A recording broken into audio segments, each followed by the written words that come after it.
Welcome, everyone. Just by way of introduction, Trish has been really a very early supporter of the World Yoga Festival, came along and kept the entire lakeside alive with her stall and her various concoctions, and in fact has made a sort of family holiday out of it ever since. And she brings the entire family, children running around and everything. And it just makes that whole place, the chai tent around that area, stay alive. So we're very grateful to her. She's supported us really from the early days. What we didn't know so early on was that she's a great nutritionist, award-winning nutritionist around the world, and has many publications. And if you push her a little bit, she might just tell you that she has a book coming along in the not too distant future, as soon as she can get round to finishing it. But she's very knowledgeable about this area and about nutrition generally. And today, I think she's going to be largely focusing on gut health. So without much ado, I'd love to welcome her. Thank you very much, Trish, as always, for your support, and would like you to take us away and show us how it's all done.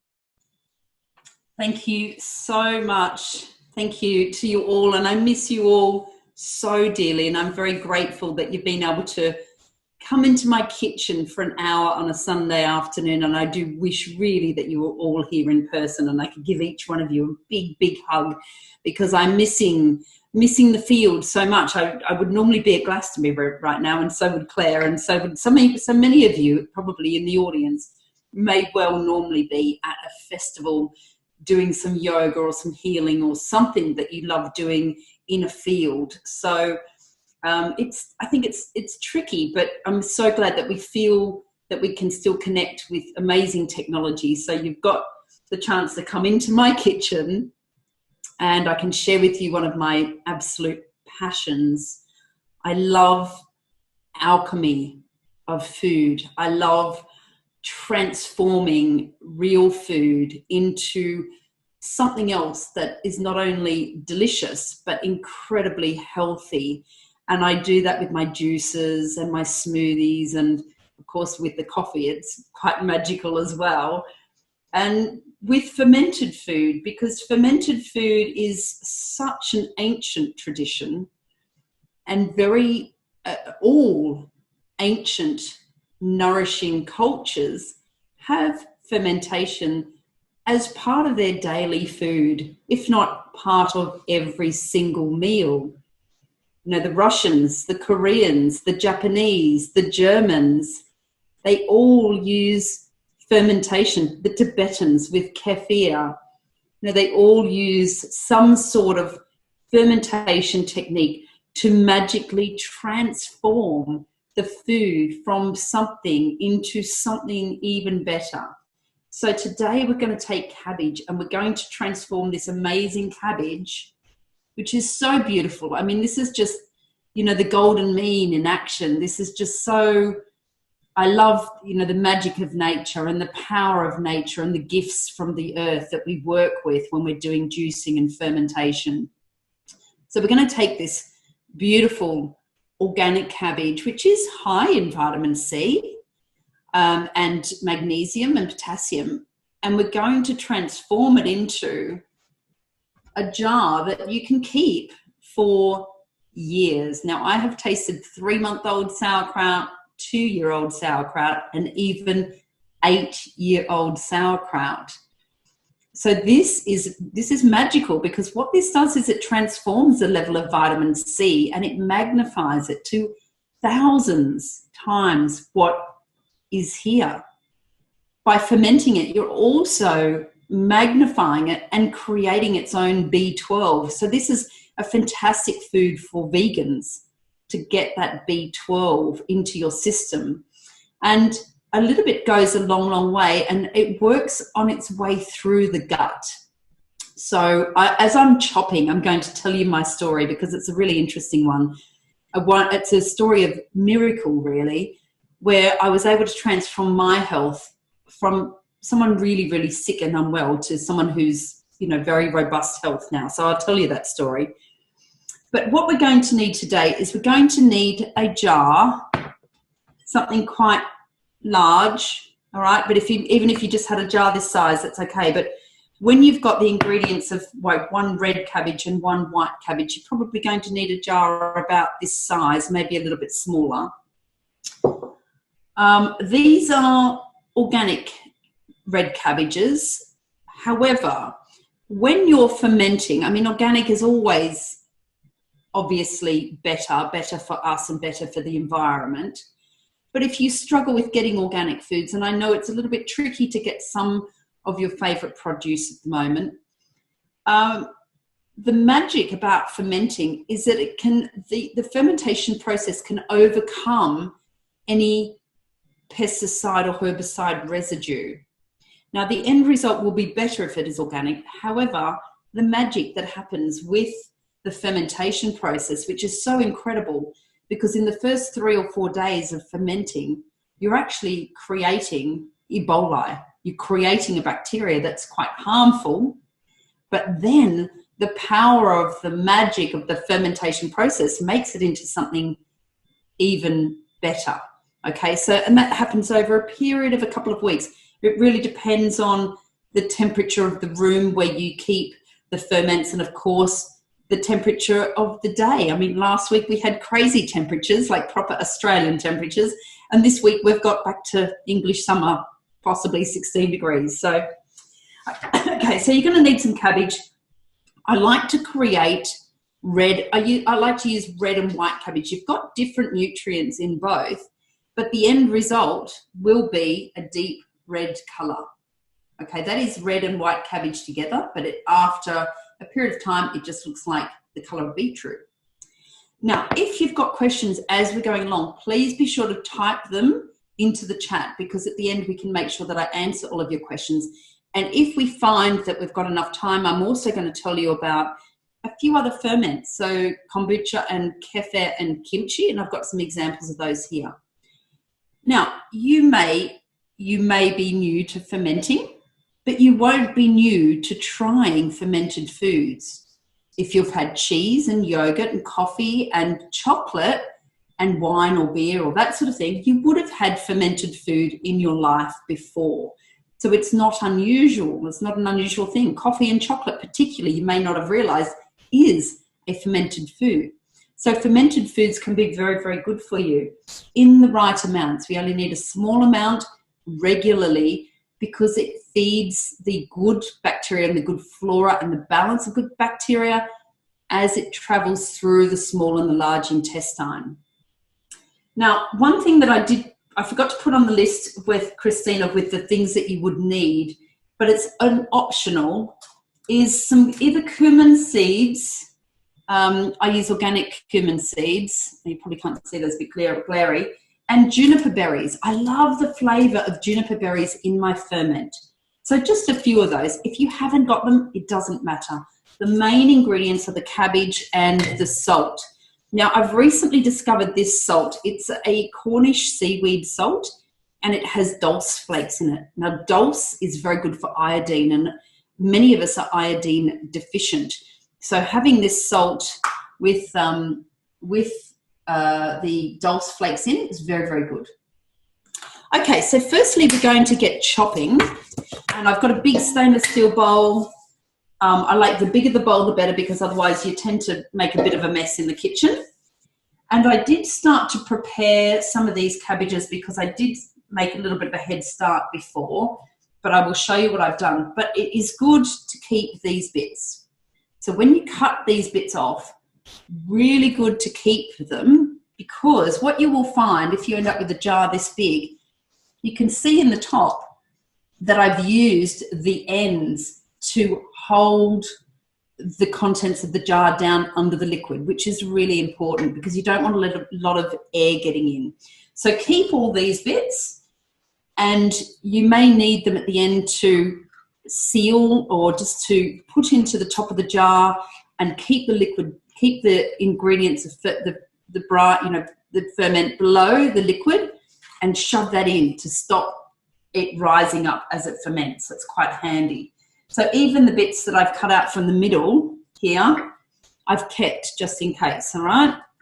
So firstly, we're just going to cut the cabbage. Now, I do find that the result that I get with using a very sharp knife is better than putting it through a food processor. I'm not entirely sure why that is. I think it's got something to do with the sharpness of the knife and the crispness of the cut. I'm not sure if anyone knows why that might be, but I have found that the result that I get is better. So I'm just going to keep that bit aside, cut this middle section out. And if anyone's working along, is anyone chopping along with me this afternoon, or you're just going to watch and then do it later? If you are chopping along with me, then that's nice and fun. So we're just going to chop fairly fine, getting all these bits, combination of white and red. And I like the pinkness of the colour. If you just had white, then that is okay. And if you just had red, that is okay. But I like the variation of the colour. Now, you may have tried sauerkraut before. You might have bought it from Tesco's or Sainsbury's or Waitrose. And if it is cooked, if it is in vinegar and it doesn't say raw fermented, it's a very different product. So the Germans are very common that they've got a cooked sauerkraut. It's not the same as what we're making here. When it's shop bought and it's got vinegar and it doesn't say raw, then you don't have that live component. You don't have that living enzymes. It's not a raw ferment. It may be pickled in brine, and it may be, if it's cooked and if it's bought from the supermarket and it's got a very long shelf life, then it doesn't have that same medicinal raw food fermented benefits, all right? So look out for, and there is quite a few brands available now that do say raw fermented, all right? So that's what you're looking out for if you are buying from the shop. But in all honesty, save yourself a stack of money, a couple of quid at the farmer's market for an organic cabbage, £1.50 for a white cabbage. It's not expensive. And what you would make the equivalent of, this sort of jar in the supermarket may cost you a few pounds. And if it's raw fermented, it may cost you about £6.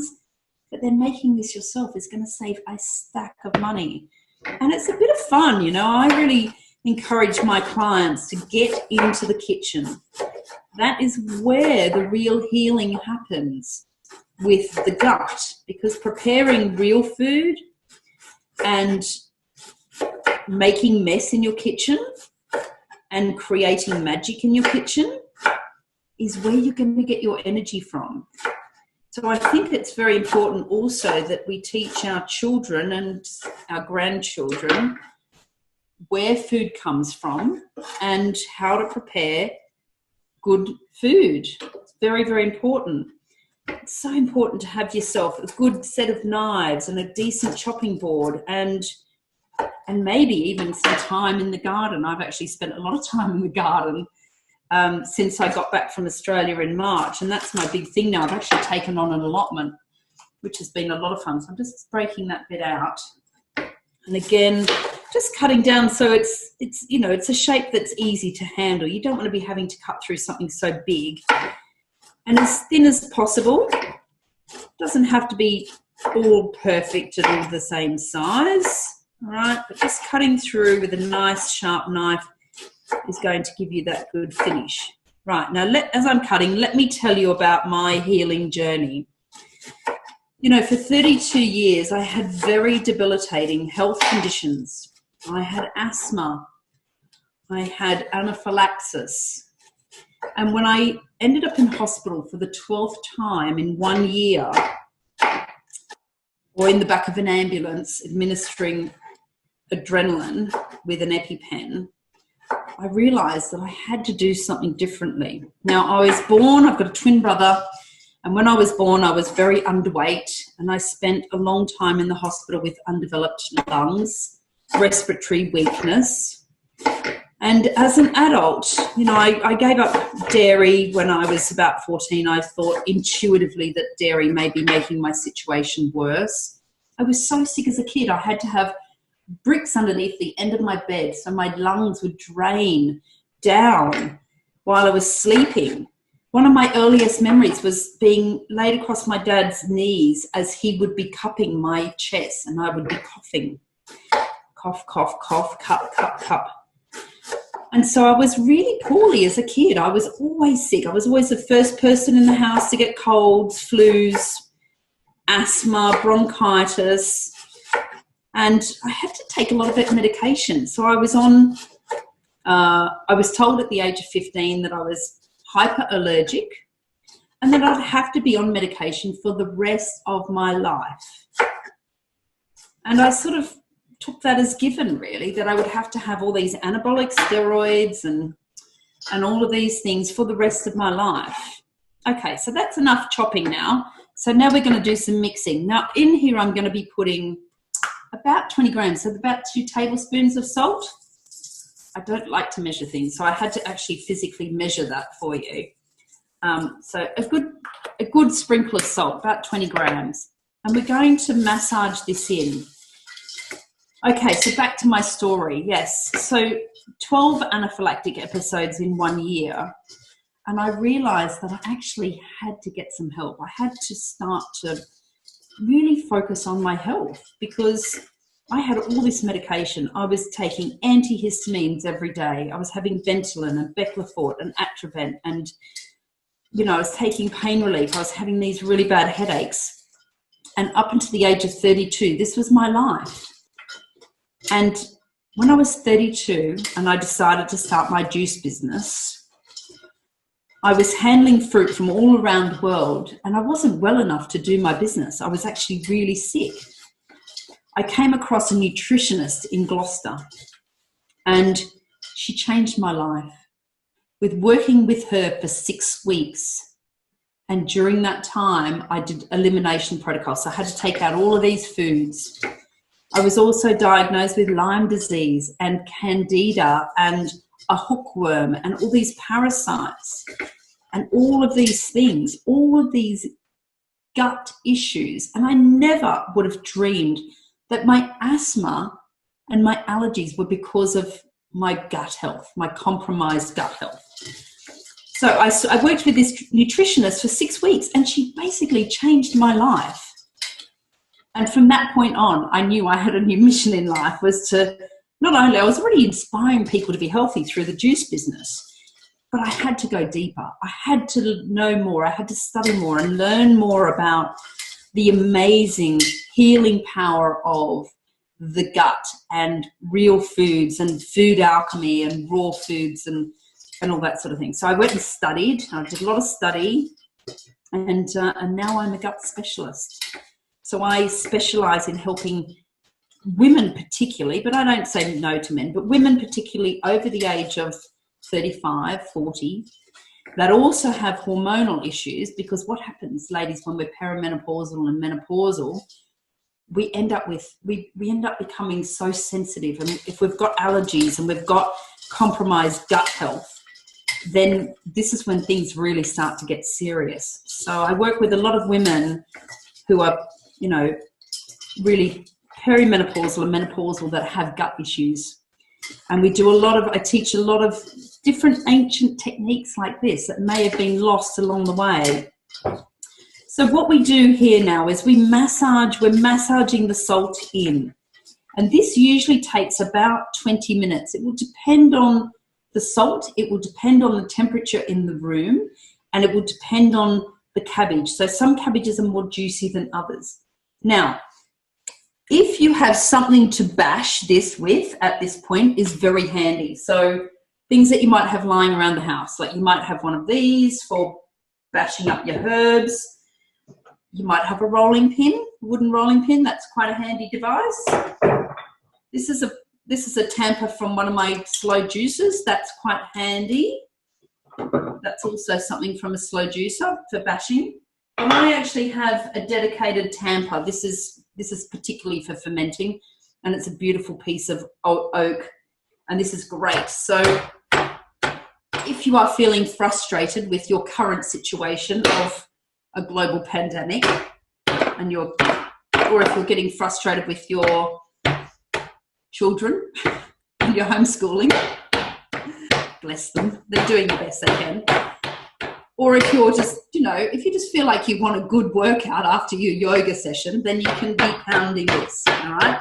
Now, this normally takes about 20 minutes, all right? So I have prepared one earlier because I didn't want it to stand here and bash away in your ear. So here you can see the texture has really changed, all right? Now, after about 20 minutes of pounding and massaging, and you can just cover it and walk away and go and leave it and come back to it in 20 minutes. But you'll get to a point where it becomes juicy, it becomes shiny, and it becomes a different texture. And it will get to the point where you can squeeze the juice out. You can just see the juice dripping out of that, all right? That might be a bit hard for you to see, but there is juice coming out of this. And if when I'm scraping to the top of the bowl, there's a bit of juice coming out on the bottom of the bowl, which you can't really see there, but the texture is changed. It's wet. It's really moist. So you can see the difference in the texture of this. This is still quite dry. It's almost the consistency of the beginning of coleslaw, whereas this is really wet. All right. Now I haven't added any liquid. It's just the salt drawing out the liquid of the cabbage. And this when it's like this texture, you're ready to go. You're ready to put it in the jar. And that really is about it. All right. And of course you get an itchy nose when you've got your hands covered in fermenting cabbage. So what I do at this point is I always have my jar ready. Now, if you're using old jars, and I love to reuse old jars, you can scrape the labels off, get some lemon essential oil or eucalyptus oil or something, scrape the labels off. Make sure your jar has been sterilized. Now, the best way to do that, hot water, and then put your oven on to a moderate temperature, like 180 degrees, and pop the jar in the oven for 10 minutes, and that will make sure that it's killed any bacteria on the inside of the jar, because you want it completely sterile. When you're doing any sort of ferments, if you get any sort of mold, there's something that may have happened in your processes. So make sure your jar's nice and clean. And then you can put the jar in the middle of the bowl, because you're going to get messy. If you tend to put it on the outside of the bowl, you're going to drop bits of cabbage everywhere. So pop it on the inside of the bowl, and you're just going to shove this into the jar. Now, a nice wide jar and a nice, even the rolling pin or something, this is great because it's got narrow one end and thicker at the other, so depending on the size of the jar. But this will just enable me to push down. And what we're trying to do here is make sure we're getting all the air out, all right? We don't want air in the process, because the air will create the potential for the fermentation not to work as well, and could create the potential for bacteria to get in, or mold to set in. Okay, I'm just going to check if there's any questions that are relevant to here. Green cabbage, absolutely fine. Green, red, white, fantastic. Any cabbage you've got. You can do this with other vegetables as well. I will talk about kimchi in a moment. Good. Claire, you're doing it with me. Good on you. Can you ferment any vegetable in the same way? Yes, you can. Really worth trying. Beetroot has a very high sugar content, and I have done it with beetroot, but I think the beetroot was a bit old. So in the juice bar, we do a lot of grated beetroot, a lot of grated carrot, and I don't like to throw anything out. And when with festivals, it's tricky to get the orders right. You never know when we're going to be hit by, bad weather and things like that. So sometimes ordering can be tricky, and you end up with a lot of stuff left over, which is great because look at this. This is carrots left over from a festival last year, which I've just pickled in brine. So this is a different technique. This is water and salt brine. It's a pickling fermented, lacto-fermented concept. Right, so here we go. So we're just filling this and we're pushing down. How's yours going, Claire? You might take a bit of time getting there, but about 20 minutes. So pushing down, and you can see that you're getting a little bit of moisture coming to the top of the surface here. So pushing down, making sure we get all of that in there. And as you can see, you make a bit of a mess around the outside. Try not to flick it all over the kitchen. Oh, look, I did put, in this one before as well, I did put, and I'll do the equivalent of this, just like a sprinkling of juniper berries. I really love the flavour of them. And a sprinkle of cumin seeds. Now, you can try other things. You could try fennel seeds or some mustard seeds or some black onion seeds. It very much depends on the type of flavour that you like. I think dill or fennel would go really well. So pushing down. And as you can see with this one, the texture is starting to change with the salt, but it needs a bit of bashing, all right? It just needs a bit of bashing here.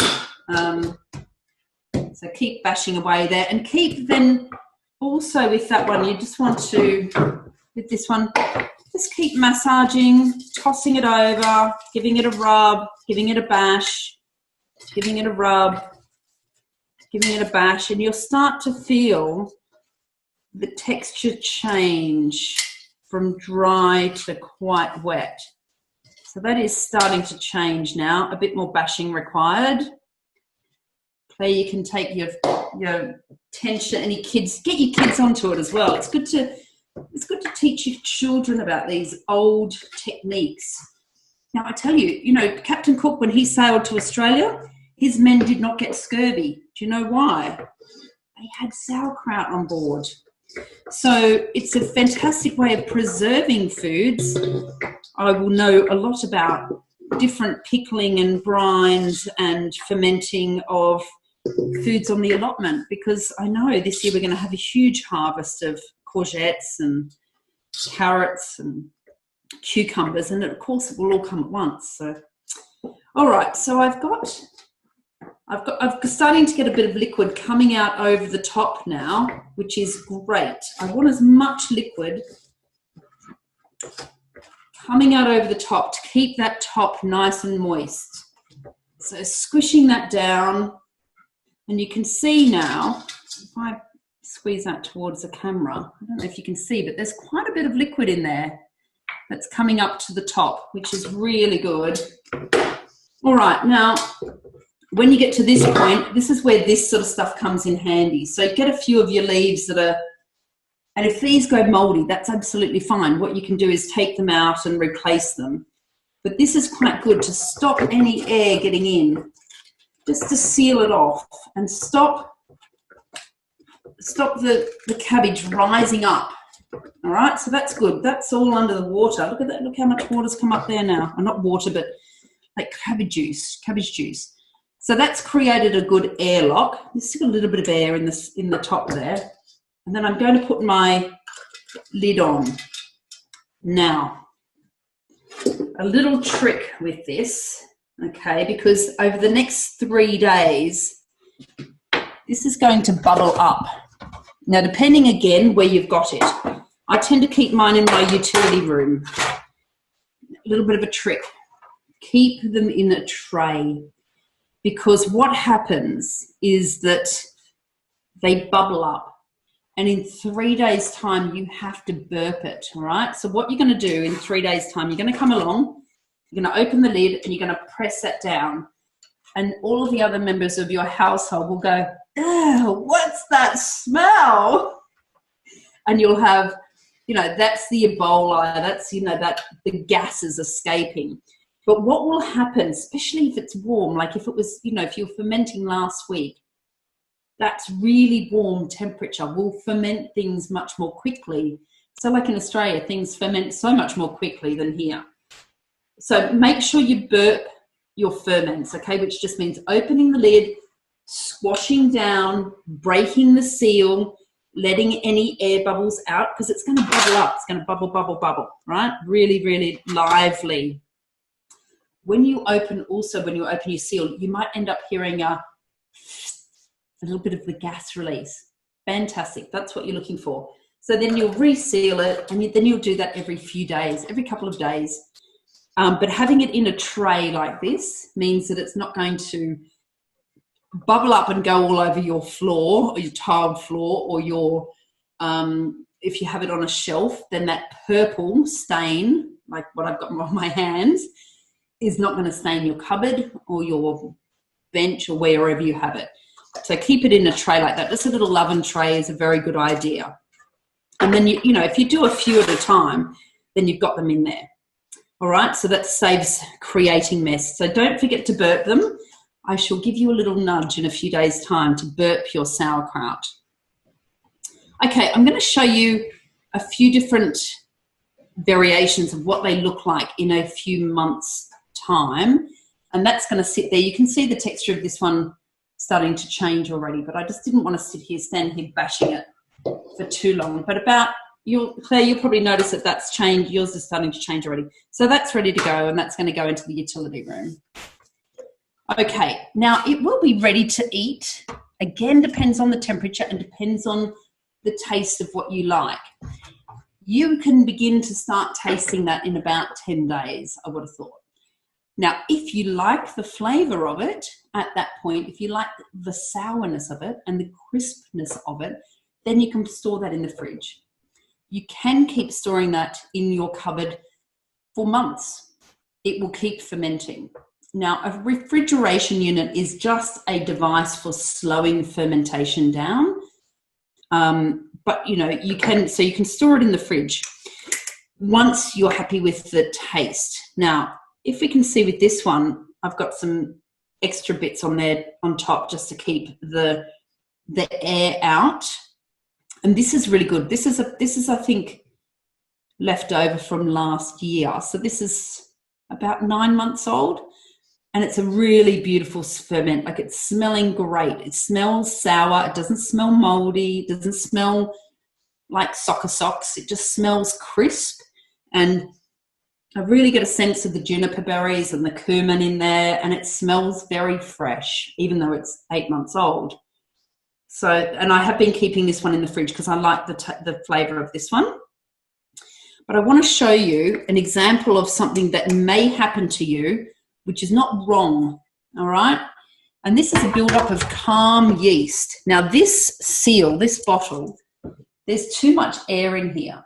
Now, you may look at that and think, oh, it's gone all mouldy, oh. And it's interesting because this is actually not mould. It's calm yeast, all right?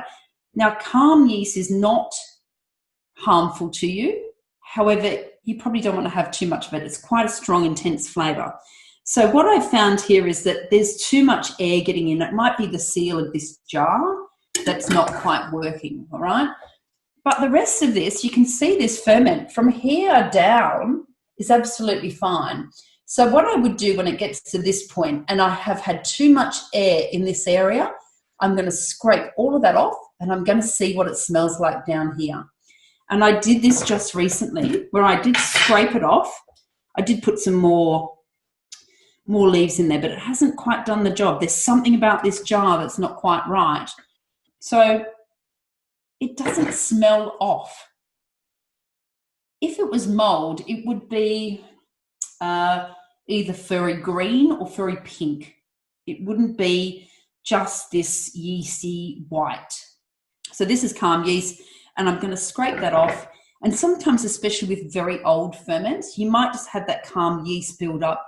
You can scrape that off, possibly change the jar. So what I'm going to do with this one is I'm going to take this out of here, and I'm going to put it into smaller jars. I'm going to make sure again that I'm pushing right down and I've got enough liquid. Oh, that was a bit of a pop. And that's what we're looking for. So I've got enough liquid. I'm going to push it right down. See, there's still plenty of liquid in this jar there, and that's fine. So it's absolutely fine. So that's what I'm going to do with that lot is I'm going to put it into smaller jars, make sure there's plenty of liquid still in it. and reseal it and then put it in the fridge. So I won't necessarily throw that out. I wouldn't lose all of that. Okay, so that's calm yeast. Now I want to show you a couple of other things and then share with you. I'll answer some questions. Okay, how many times do you need to burp it? Right. It very much depends on how the ferment is going and how bubbly it is. You will notice it. So you will go check it out in 3 days' time and you'll give it a shake and you'll see it is lively. There's bubbles coming up. You could just give it a little shake and you'll see all these bubbles coming up the side of the jar. And when you open it, you'll get that little sound of gas. Fantastic. You might have to do that 2 or 3 times. Now, it's difficult to tell because of temperature and how much sugar is in your cabbage, like in the sugar content, and how much salt you've used and how big the jar is. So there's various variations. So things that make a difference are temperature, how fresh it was, whether it was organic, the sugar content of the cabbage. White cabbage probably is higher in sugar content than the red.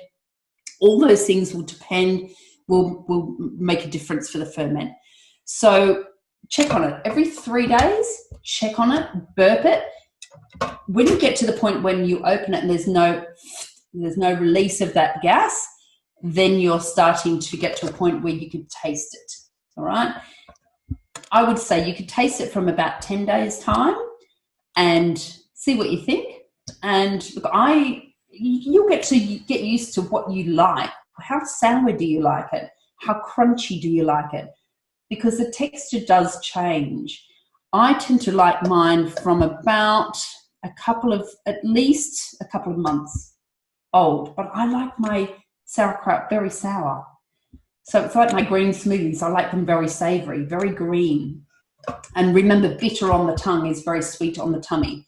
So have a bit of a play. If you're not sure, you can send me a question, send me a photo of something. If you say, oh, I'm not really sure, is this calm yeast or mold? Because I often do that with with the kombucha as well. So at least a couple of weeks you need to wait. Burp it 2 or 3 times in that time. Have a look at it. It's a living thing. All right, it's like having a little baby in the house, like a kombucha. Have a little look, give it a little shake, see how lively it is, see how much bubbles and action are coming in there. Open it up. How does it smell? Does it smell like rotten soccer socks or does it smell like crispy, fresh cabbage? And it's a bit of trial and error, like it's a bit of get to know your little baby. Okay, what other questions have we got?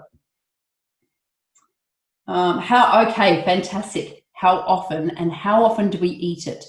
Right, I always have a jar on my dinner table, and my dinner table is my kitchen table. So I have a little bit with every meal. So this morning I had some spinach and some nice sourdough rye bread, and I had some sauerkraut. So I will often have sauerkraut for breakfast.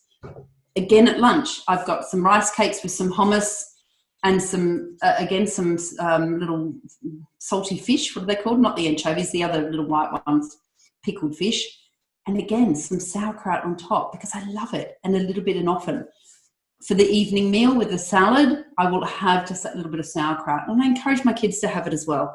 So just a little bit and often, if you can have it every meal, fantastic. It will change your life. Have sauerkraut for breakfast.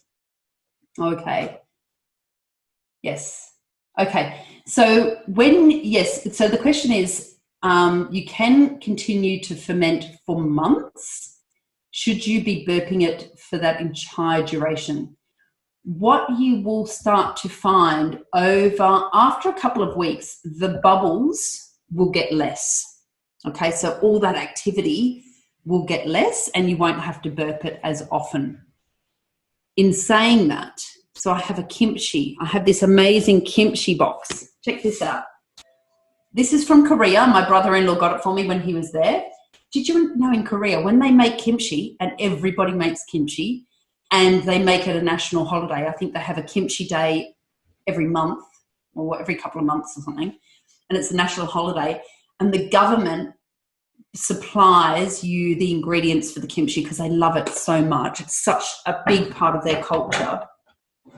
Anyway, so this kimchi box is double sealed, so it's got internal compartment that allows the air to be compressed down.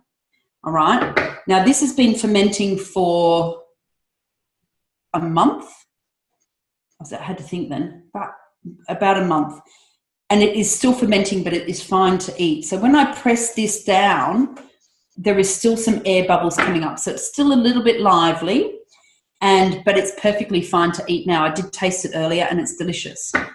So again, taste it. Don't taste it inside of the first 10 days, all right? And especially not the first 3 days, because it is bacteria that's happening in the first 3 days, and then it transforms into something else. Now, all of your ferments have different bacteria. So kimchi has different bacteria to sauerkraut, which has different bacteria to yogurt, which has different bacteria to kombucha, and different again to kefir.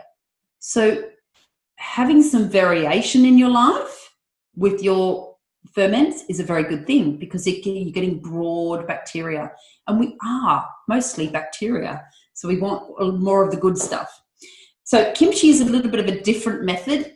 We won't go into that now, but it is basically you soak the wombok cabbage, like the Chinese Asian cabbage, you soak that in brine first, and then you get some Korean chili flakes and chili and ginger, and then you make like a sauce, a paste out of it, and then you rub it into the carrot and the cabbage. So you start off with soaking it first in a brine solution, whereas this method, there's no brine solution, it's just the salt and the cabbage. So I want to show you also, while I've got it out, because I was feeding my kombucha before. Oh, it's quite heavy now. Okay. So this is kombucha. This is kombucha tea, and it's just been fed today. I feed it green tea and a little bit of organic sugar, like 1/4 of a cup in a big tub like this. And this is really interesting because this, again, is different bacteria. So this is a SCOBY, this thing here. And a SCOBY stands for symbiotic colony of bacteria and yeast. All right, so it looks a little bit like this. It looks a bit like an alien. That is a SCOBY, all right? And the SCOBY, that bacteria, that colony of bacteria and yeast, takes the caffeine from the green tea and the sugar and turns it into this amazing fermented tea, which is very, very good for us.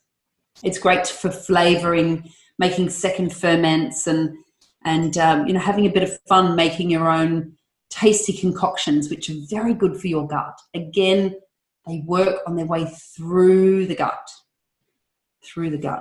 Okay, so yes, you're concerned. Emma is concerned about salt content. Absolutely. Look, Emma, if you have problems with your kidneys or your endocrine system and you've been told to be on a low salt diet, then you can reduce the salt in your ferments, all right? So you could put 10 grams of salt in. Now, when we're using very good salt, so we're using grey salt, probably is the best salt available, it's got 84 of those essential minerals in it. So it's very good for you. Now, where salt goes, water follows. We are made up of 70 trillion cells, okay? We are our cells, 70 trillion cells. The cell membrane needs to be nice and oily. The cell mitochondria needs minerals and it needs salt. But also at nighttime, our cells let go of a lot of salt. So we want nutrients flowing into the cell and toxins flowing out of the cell on a regular basis, on a day-night cycle. Where salt flows into the cell, water will follow. So I encourage you to, if you do have a problem with salt intake, then you think about why. Is your cell membrane so heavily congested with toxins that the salt is not getting into the cell where it's needed the most, and allowing that hydration and that moisture to follow into the cell? All right, so have an understanding of that day-night cycle of taking salt and magnesium and all these vitamins and minerals into the cell where they're needed, deep in the mitochondria, and then also being able to let go of salt. All right, so it is important that you're adequately hydrated. But of course, you can reduce the salt content in your ferments for sure.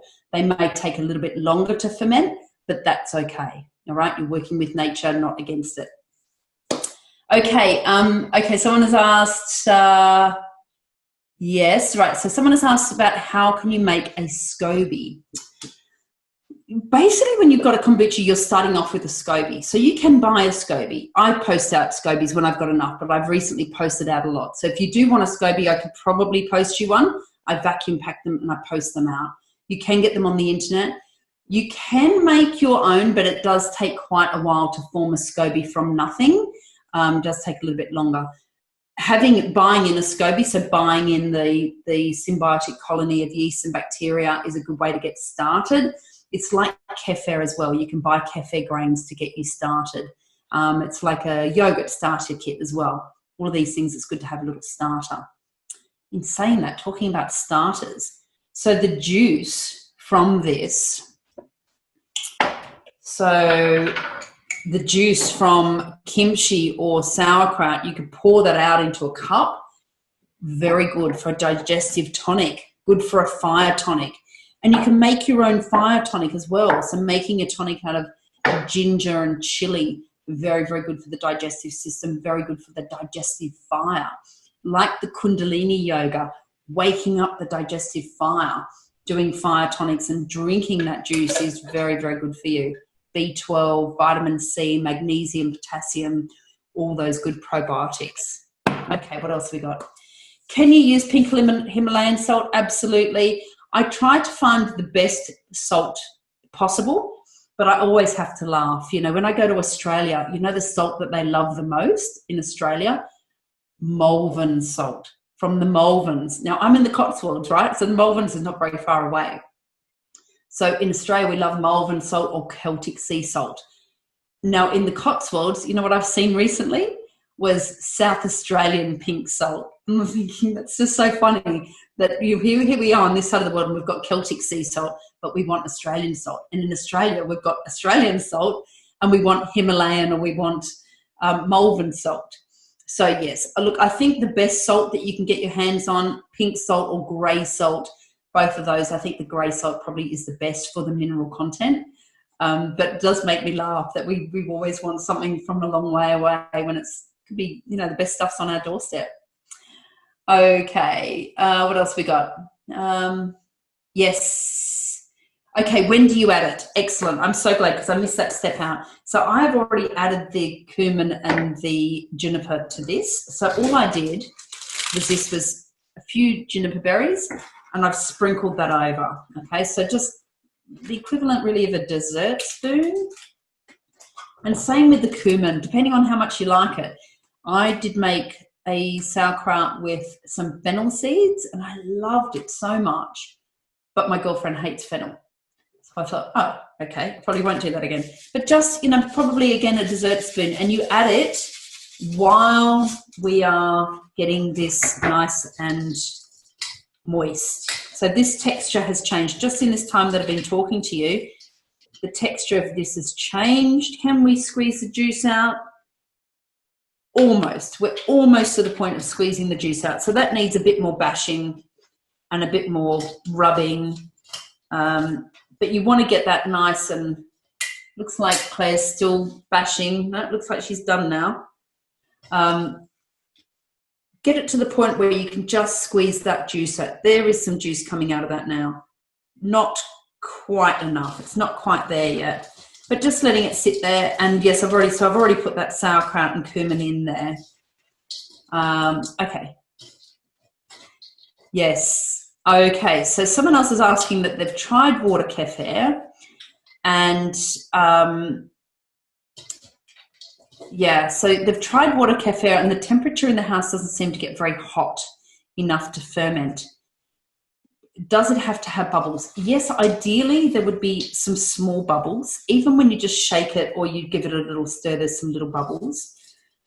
You can get, which I probably will invest in this year, because normally I go to Australia for the winter, and we've decided to settle in the UK, which is interesting because, now we're all in lockdown still. Anyway, you can get some temperature heating pads. They are just like a mini electric blanket for your ferments, which can keep the ferments at a constant temperature. I do find in this country that the ferments love it on top of the fridge. I think that gentle humming and the warmth that's generated from the fridge is enough to keep the ferments warm.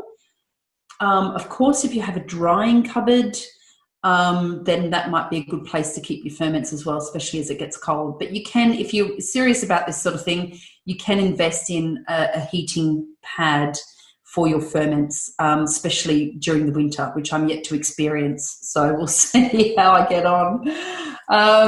Okay, can you use fresh herbs too? Absolutely. Look, I think, if you've got some parsley in the garden, or some rosemary, if you like the flavour of those, then yes, there is a ton of different things that you can ferment or you can pickle in brine.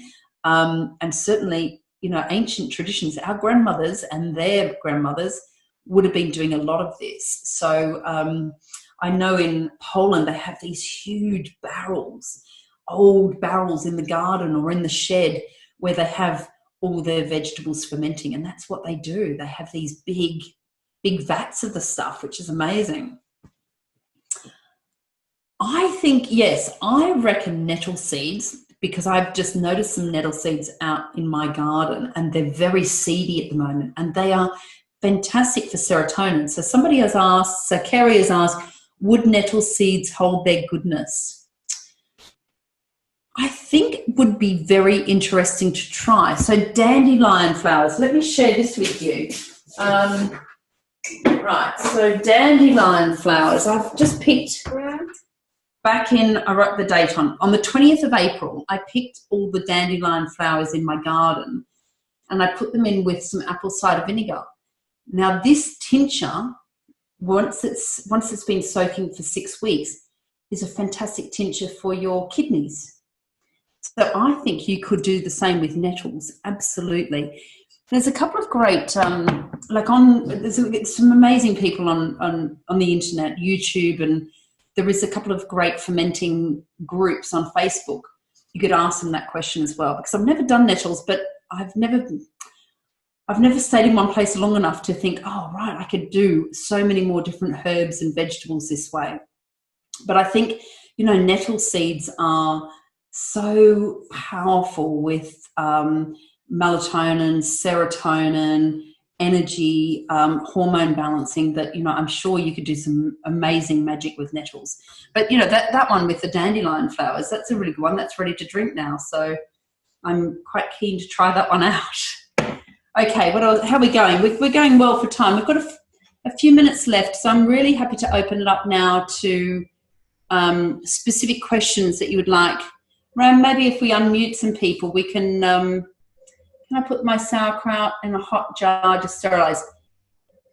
Yeah, I would wait a few minutes for that to cool down. I mean, the bacteria is going to come. But for example, with my kombucha, when I make my big pot of tea, I make sure that is cool. All right, so I would just wait until that gets to room temperature, just so you're not killing off any good microbes there. Do you drink the dandelion juice on its own? Right, that's a great question. So I would just have a little bit, and same with the kombucha, a little bit in water, like I would with apple cider vinegar. Just that little bit in a small glass of water is enough to send that very good message to the gallbladder, to the liver, to the kidneys, to do a flush of any toxins. So again, little bits and often, and diluted, yes, very good. Okay, who else is asking? I think Droitwich salt. That sounds really interesting. I think, yeah, local salt, fantastic. Yeah, but I'm not on video. She's telling us how Somebody to make fermented sauerkraut. I'm tempted. I couldn't quite hear if that's someone asking me a question or just chatting. There might have been a question. Hang on, I'll go back up a bit. There was a question about the kimchi. Let's see, did we get a bit? Where did I get this salt? Okay, that Cornish sea salt I got from Essential Trading, which is a cooperative in Bristol that they're a vegan cooperative. You do have to have a wholesale account to buy from them, and I think the minimum order now is £250. But they also supply a lot of the health food shops around. So that the Cornish Seaweed Company, I've just discovered it. I think it's great. Green or red cabbage, absolutely fine, whichever you wish, whichever you can get your hands on. Other vegetables, right? So I got starting to talk about beetroot. I found that the beetroot was a little bit old. So we'd used it in the juice bar and we hadn't used it that day. And then I took it home, and then I think the next day I unpacked everything, and then I got to the beetroot and I thought, well, I'll give it a try. But I think too much time had passed and it went moldy. So, and I haven't tried it again since. But it is certainly worth trying. I love cabbage because it retains its texture. Beetroot, I think if you chopped it finely enough but maybe didn't grate it too fine, then the texture would still stay okay. It's worth trying. Definitely worth trying. Fresh dill, I have used fresh fennel. Fantastic. I love fennel so much. Okay, how many times do we need to burp it? I think we're okay with that. Several times, and it depends on the temperature. But if you've got that bubbly action, when you open it and it doesn't have that, then you're okay. It's ready to go. I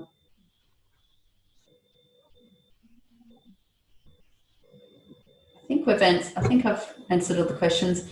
The person who's worried about blood pressure, yes, I'd be careful about that. But okay, with kimchi, do you put the soaking brine in the jar with the cabbage? Okay. No, great question. Thank you. So when we do kimchi, so imagine if this was all the Chinese cabbage, all right? I don't cut it up as fine. I cut it up in much bigger chunks, and I would put that into a bowl with brine. So always a 20% brine solution. So in 1 litre of water, I put 20 grams of salt, and I would soak that for about an hour, and then I would lift all the cabbage out and just shake it off, and then I would cut it, and then I rub it. So then I get rid of the water. I could see another demo coming up maybe, and then I would rub it I make a paste out of tamari and the Korean chili flakes and paprika and ginger, and I've got the grated carrot in there as well, and then I mix it all up, and then I get it to this consistency and I shove it into the jar. So yeah, a little bit of a different technique there, where you're soaking that Chinese cabbage first. So yeah, slightly different. Okay, what else we got? Right, so let me tell you about a couple of exciting things. I know Bram did say, yes, I'm working on a book. I have got my small juicing book, but I am working on a bigger book with, I'm self-publishing with Babel Press, which is the self-publishing arm of Hay House. So I've got big hopes that Hay House will pick it up and fund it. And it is a book about how to nourish from the inside out. And it's really about looking at gut health as a way into healing all areas of your life. And really, I've created this signature gut healing system that does take you through also chakra healing, chakra balancing foods, chakra juices, and as a way into energy, connection, vibration, purpose, and enlightenment. So I think it fits very nicely with yoga and our healing journey. So you'll have to stay tuned for that one. And I promise you, I will have it done by the end of the summer. And so I will let you know. We'll have it at the juice bar next summer for sure. Now, if you've got further questions after this session, then please feel free to come and join me in my Facebook group, which is it's a public group. It's called Good Gut Health. All right, so you're very welcome to come and join in there, because I do demos and share recipes and things. And I do also have an 8-week online gut healing program. which is really designed to take you through these techniques and many more things, and do an elimination protocol and really get to the root cause of your gut issues. So if you're struggling with being bloated or accidentally overweight, or you've got IBS, or you're feeling, tired all the time, and you're really struggling with digestive issues, then we've got this interconnected domino effect on your hormones and how well you're sleeping and how well you're feeling, and all of those things connected. So we always start with the gut and make sure that you're digesting well, because, this is where the magic happens, in the kitchen with the food. That's where we get our energy from. Okay, right. Any more questions before we sign off? I think we're good to go. Ram, did you have any more questions there, or Christina? You're still there? That was really good. That's really good. Well done. No more questions. You did it all from the corner of your kitchen. Great. And Claire, how's yours looking? I noticed you were pounding away there. Eva saying thank you. Thank you. You've learned so much. Look, feel free to, if you're not sure, when you do this and you're not sure, and you've got something that looks a bit like that and you're not sure, then you can certainly send me, send me a picture on Facebook, Trish Tucker May, or my website. Mine's great, Trish. Thank you. Great. Looks good. Good. So yeah, send me a question. Send me